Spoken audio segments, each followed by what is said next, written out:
So this video started as a super easy to answer question, which was what video game company had the greatest run of all time? Or so I thought. Because I thought the answer would just be easy. Blizzard, you got Diablo, Diablo 2, Warcraft 3, World of Warcraft, like amazing run. But when I went and asked the community for a little bit of input on like, well, what are some other companies so I can make a video out of this? I realized there's a lot of really legendary runs from companies in the community that makes this a little bit harder to answer. Because you have Valve with Counter-Strike and Dota and Half-Life, Half-Life 2 and Portal, that's a pretty amazing run. You have the Square Enix back in the day with Final Fantasy 6, 7, 8, 9, 10. That was a pretty amazing run. You look at some of the retro companies, BioWare put out Baldur's Gate 2, Neverwinter Nights, Mass Effect. Like there's a lot of companies that did a huge run. You've got Capcom and the Mega Man series. So let's break it down and let's see if we can answer what company specifically had the best run of games. So the rules. I think the fairest way to look at this is the longest consecutive release of games that were certified bangers, that games that were received very well. So let's use the Final Fantasy example that I had just given. Final Fantasy 6, 7, 8, 9, and 10 are all great games. However, Final Fantasy 8 came to some poor reception and only recently has become more acceptably, quote, cool. But in between each one of those games, they also released other games, things like Chocobo games and Bushido Blade games that, while maybe good in their own respective, they were received to meh reception. So as much as I love the Final Fantasy series, and I'd love to say, 6, 7, 8, 9, 10 is a legendary run, I think they would be disqualified because they did publish other games in between that run, and because they were or just okay or good, but not that legendary status, I think they're disqualified from the running of having that, quote, legendary run. I am also going to use various different sources for the reception of the game to try and eliminate bias. For example, it's no small secret that I absolutely despise all the Souls games and Elden Ring game, but a lot of people when I asked this question brought up that the Dark Souls series has had a pretty epic run, so do they deserve to be on this list? Well, if you look at the ratings, I definitely think so. If you ask me personally, no, because I despise it. So I'm going to try and move that bias out of the way for this video. With those two restrictions in mind, I think there's a few different runs that we can safely negate or get rid of. I think Mega Man's going to be the first one we're going to cross off this list. Mega Man 1, 2, 3, 4, 5, and 6 are pretty well known as an amazing hexology on the NES. But Mega Man 6 came to some okay reviews. It was more of the same. It was what you'd already expected. It wasn't blowing people away. And of course, because it was 80s to 90s of video games, Capcom released a ton of games in between Mega Man 1, 2, 3, 4, 5, and 6 that weren't those Mega Man games, and some of those came to just okay reception as well, which means I think we can safely check Capcom off this list.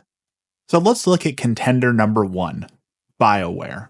We have Baldur's Gate, 1998, MDK2, Dreamcast, 2000, Baldur's Gate 2, Shadows of Amn, 2000, Neverwinter Nights, 2002, Star Wars Knights of the Old Republic, 2003, Jade Empire, 2005, Mass Effect, 2007.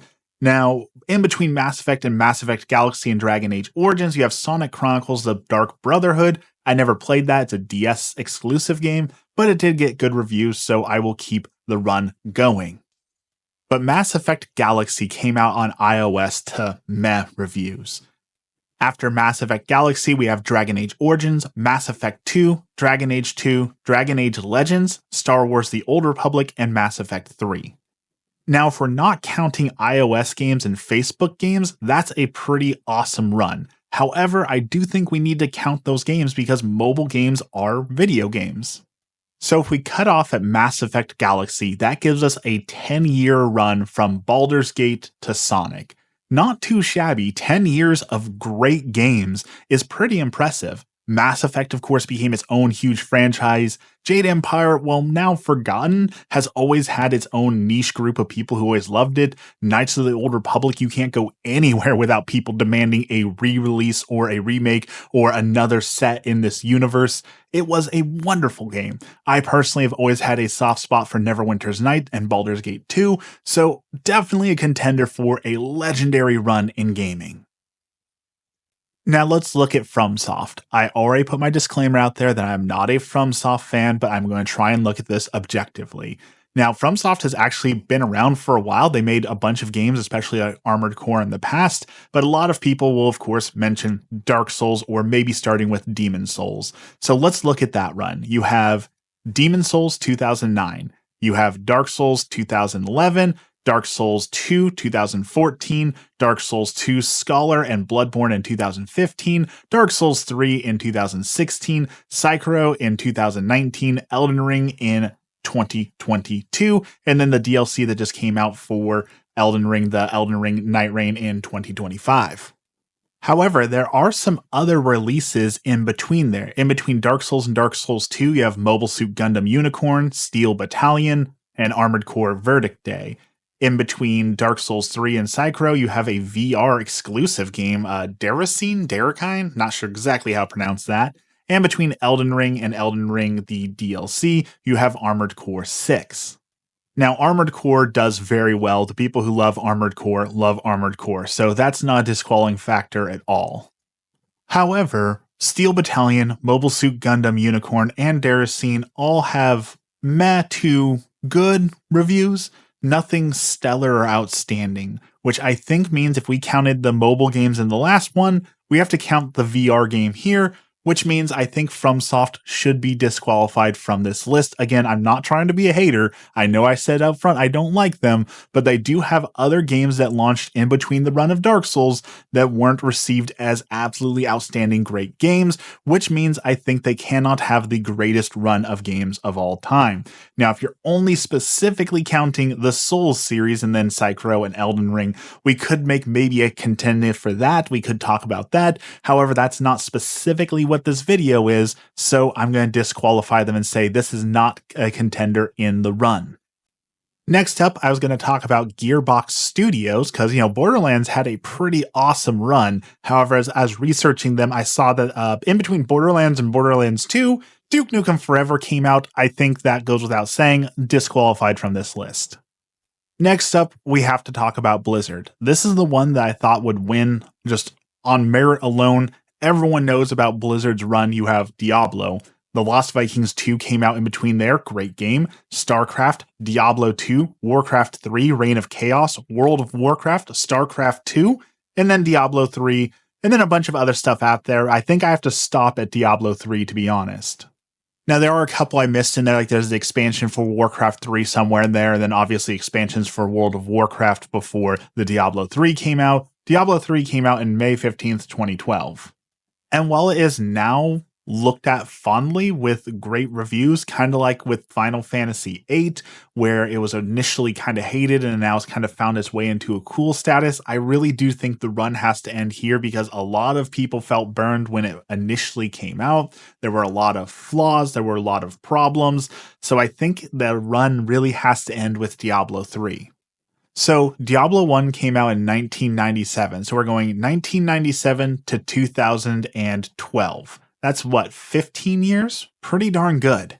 And we're talking about Diablo, which basically started the ARPG genre. Now, I know that you can argue that, but it is considered the granddaddy of the ARPG genre. I think that is not arguable. Warcraft 3 and StarCraft 2, or StarCraft 1, excuse me, were both huge RTSs in the genre. I know Age of Empires 2 was probably more popular overall. However, there are still tournaments for both of those games going on today. I think they were big juggernauts in that world. World of Warcraft, of course, was not the first MMO ever released. However, it is the one that brought it from kind of the dark, shady parts of the internet into the limelight for everyone else. You could also credit Warcraft 3 and StarCraft with their custom maps for being the birth of the tower defense genre, for being the birth of Dota and League of Legends. Diablo 1 with Battle.net became a game changer for online gaming forever. Like, it cannot be understated the legacy that Activision Blizzard or just, Wizard or Blizzard back in the day had on gaming. Like this run truly is legendary status. Granted, they have fallen off somewhat recently. Hearthstone had some parts to it. Heroes of the Storm, of course, is now dead. Diablo Immortal, do you guys not have phone? Diablo 4, Warcraft Rumble, like it's a little rough as of late, but that 15 years, it seemed like they were an unstoppable juggernaut. Speaking of unstoppable juggernauts, let's look at our next actual contender, Bungie. Specifically, the Halo run. Halo 1 coming out in 2001 on Xbox, then Halo 2 on Xbox in 2004, Halo 3 2007, Halo 3 ODST 2009, Halo Reach 2010, Destiny 2014, and Destiny 2 2017. It is worth noting that there is an iOS game in between those two, released on September 1st, 2011. We have Crimson Steam Pirates. However, Metacritic gives it like an 88 or 90 out of 100, so you know what? It doesn't kill the run. Anyone who was into LAN parties or computer parties or even like college during that run of Halo, especially like Halo 2, Halo 3 tournaments, it was just unstoppable. Halo, of course, also was one of the first games to really give us the regenerating shields, which changed the shooting genre forever. Then, of course, you have Rooster Teeth that did their whole thing with Red versus Blue. Like, it cannot be understated how much Halo has done for the industry and how great that run of games was. Our next contender is one that I didn't even consider, but people kept bringing it up, so I had to look into it, and that's Nintendo itself. Like, at the top level, you think, okay, well, Nintendo, yeah, of course, you've got Mario. The Mario series is pretty solid all the way through. But during, like, the NES days, there were definitely some not-so-great hits out there. But from a high level, looking at, okay, well, they had a hand in Pokemon. They had a hand, of course, in Zelda, a hand in Donkey Kong, a hand in Mario. Like, there are so many great titles that still exist, so many genres that exist because of Nintendo. One could even argue that the NES and Super NES saved video games, even though there's, the whole video game crash. That's a whole discussion for another video. Point is, I wanted to bring Nintendo up on this list. They do kind of deserve a spot, but I can't feel like there's one exact run of games that they launched that would put them on here without a bad game somewhere in there. For example, if we look at 1990 when Super Mario Bros. 3 came out, people obviously love that game. Then you have Dr. Mario, another great game, versus Dr. Mario. Kind of the same thing, but we'll let that slide. Punch-Out, wonderful, but then you've got Barker Bill's Trick Shooting and Nintendo World Championships and Play Action Football. All games that have varying reviews, like Barker Bill's is so, unknown. I had to scour the internet to find reviews that gave it, it's okay, it's pretty good. Like, not outstanding great reviews. Then you could go, when Pokemon came out, there were some great other games that came out that time too, like Legend of Zelda, Ocarina of Time, and Mario Party and Super Smash Bros. Came out, I think, a year later, but then you've got, Pokemon Pinball and Pokemon Snap.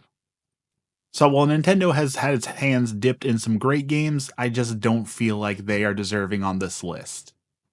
But let's talk about someone who is Rare Games. Known for Battletoads and Double Dragon and Battletoads and Battle Maniacs and Battletoads at Ragnarok World and Battletoads and Battletoads and Battletoads, so many Battletoads, and of course other games. Like Donkey Kong, of course, and Killer Instinct and GoldenEye and Conkers. I really want them to be a contender on this list because all those are great games, but here's the thing. You have Donkey Kong and Killer Instinct coming out, great run. Then Ken Griffin Jr.'s winning run. Then Donkey Kong Land 2 and Donkey Kong Country 3. And then another port of Killer Instinct. And then there's GoldenEye and Donkey Kong Land 3. But mixed in between all this, you've got low ranking things like Mickey's Racing Adventure is in there somewhere. Mickey's Speedway USA. And I don't know, there's a couple meh games in between this run that even though Rare had some great gems and Rare is known as a good studio that's made some great things, I don't think they can belong on this list. I think there were a couple stinkers in there, or at least meh games that kind of disqualifies them. So sorry Nintendo, sorry Rare, you won't be on the list. Next up, Valve. Yeah, the guys from Steam, that Valve. Half-Life, Team Fortress Classic, Counter-Strike, Dota, Half-Life 2, Day of Defeat, and of course, Portal.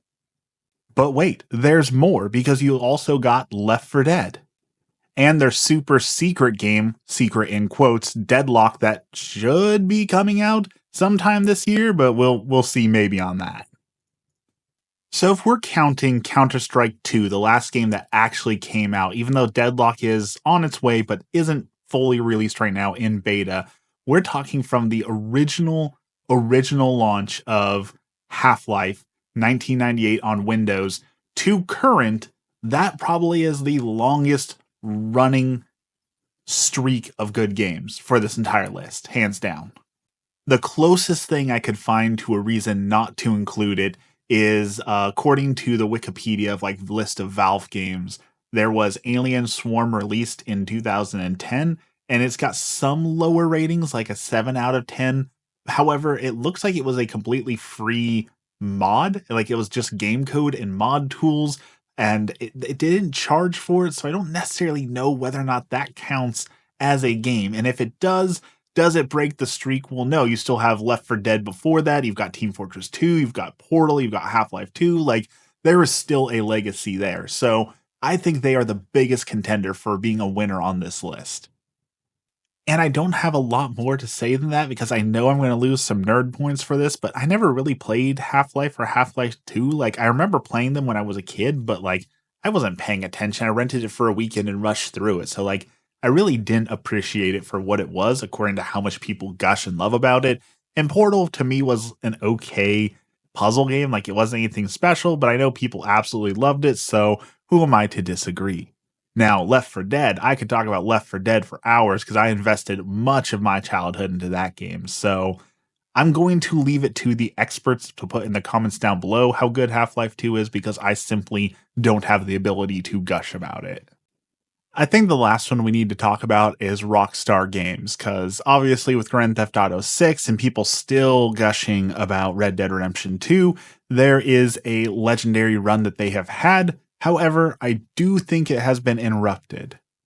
Because you have GTA 3, Grand Theft Auto, Vice City, Manhunt 2, Midnight Club 3, The Warriors, which I know people don't like that, but I look back fondly on The Warriors. I thought that was a wonderful game. Bully, which I don't know why some people didn't like. Bully, I think, is even better than GTA, but apparently that's a really controversial opinion. There's LA Noire, of course, GTA 4, GTA 5, Max Payne. Like, they've got some great stuff in there.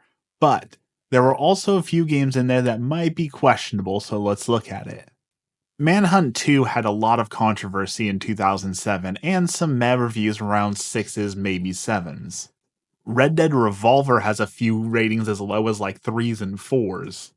And then there's the often forgotten Rockstar Games Presents table tennis game for Wii that did pretty awfully.